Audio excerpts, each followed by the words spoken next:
Hello, welcome to the first episode of our Season 2 China Tech series.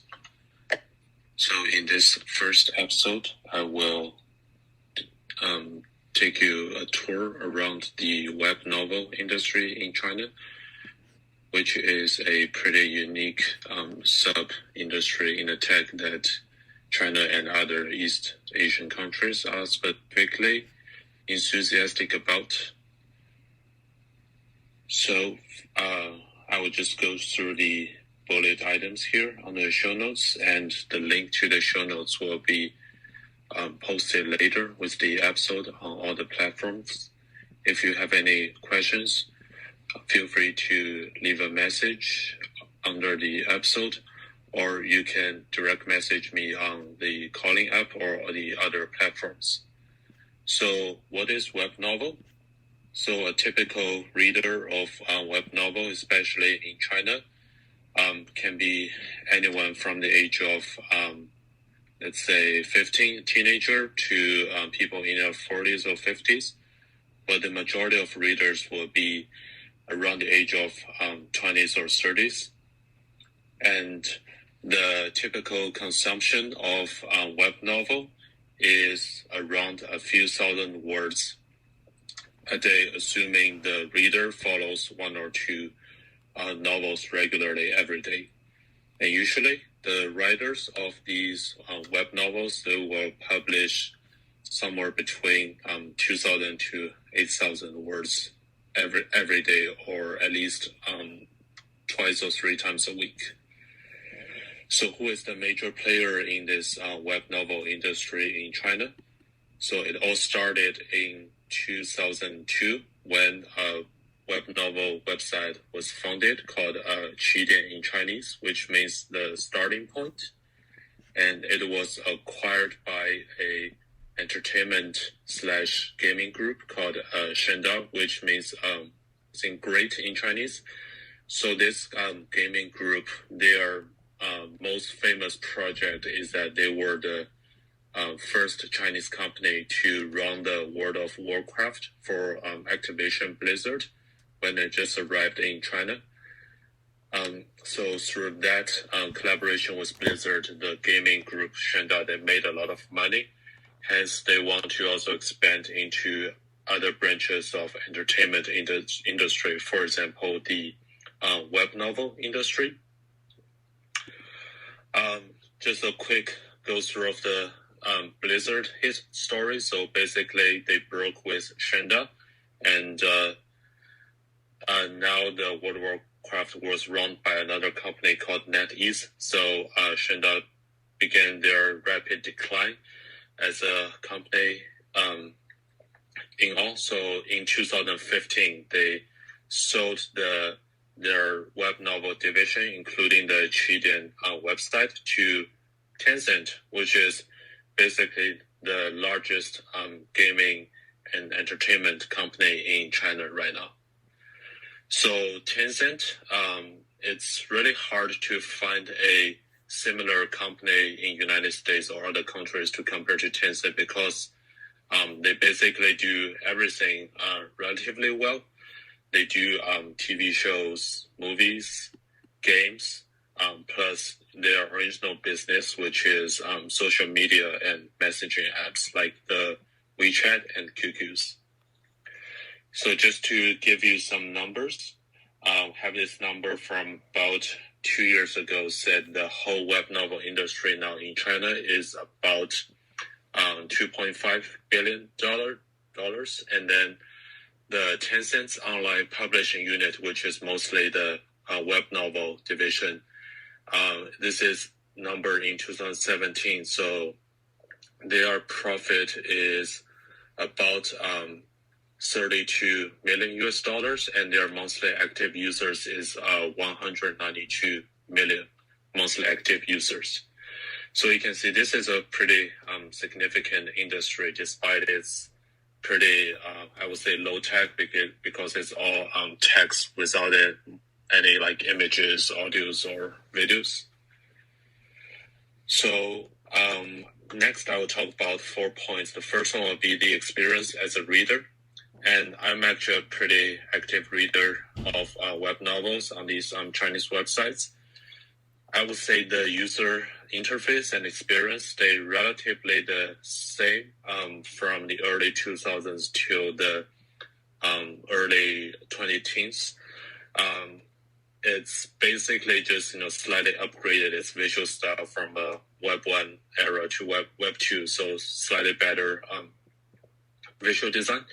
And the only significant function they add is that the readers, they can comment under each paragraph of each chapter of the novel. So when you go read a novel, usually next to each paragraph, you will see a small chat box with a number. And if you click on that, you can see all the specific comments from the readers about that paragraph. So I think it's a pretty fun, interactive way to communicate with other readers.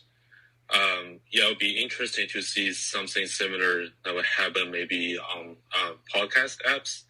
I know it's already happened on the video apps. A lot of, especially the Chinese video apps, you can type a live comment at a specific moment of a video, and you can set the video with the comment like floating across the video window, so kind of giving you a live experience.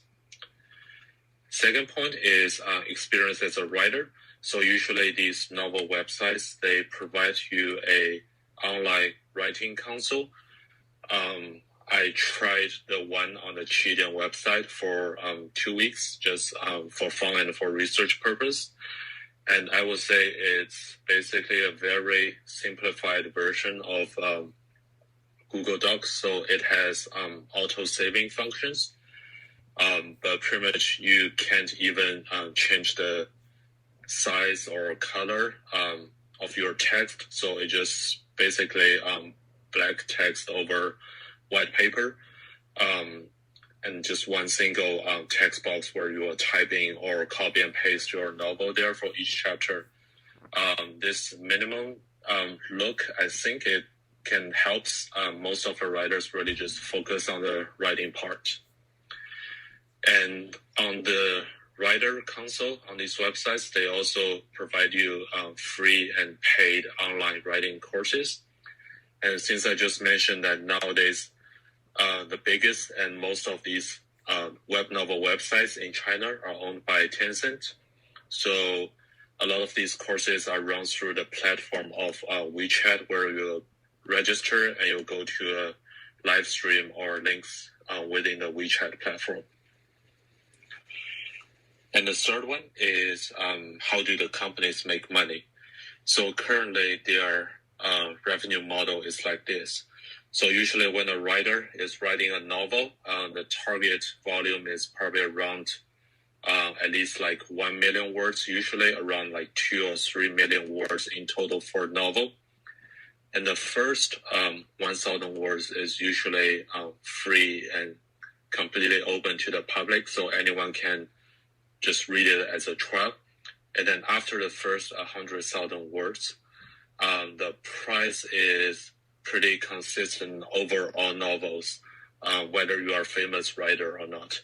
Usually the reader have to pay the website 0.5 US cents per 1,000 words. So for a 2 million word novel, if the reader wants to have access to all the paid chapters, they will usually pay about $10. So I would say it's a pretty reasonable price for a 2 million word novel. And I think the reason that the websites and the writers can make money is they really go for the volume here, because as we just mentioned, now they probably have over 200 million monthly active users. So it's pretty easy for them to make revenue and profit, even just charging at almost like ridiculously low price for these novels. And then last is the trend of this web novel industry. So it looks like they are having more and more diversified topics. So maybe like almost 15 years ago, most of the novels are about like traditional fantasy, martial arts, or sports novels. But now they are more diversified. You see more like novels targeted at female readers, so more like romance novels, and you have a lot more like subcategories of these generic topics. So this also helps to sell the copyrights of these novels to potential buyers to turn them into, just mentioned, TV shows, movies, or games. And obviously, since Tencent is probably one of the biggest players in all of these entertainment categories, a lot of the times they will just purchase them directly from the writers. So they have this whole entertainment ecosystem running within their own group, which is really fascinating. So haven't seen anything like that happened in the US yet, because it would be like, imagine Netflix has a web novel division, and if you write novels on their websites and it gets pretty popular, then Netflix will just buy the copyrights from you and start making a show out of it. It would be a pretty interesting experiment to run in the Western world, I think. So that's all for today's episode on the web novel in China. If you are interested in any other common or niche tech industries in China, feel free to leave a comment or direct message me for suggestions. I hope you all have a wonderful weekend, and I will see you soon next week for the next episode. Thank you, and bye-bye.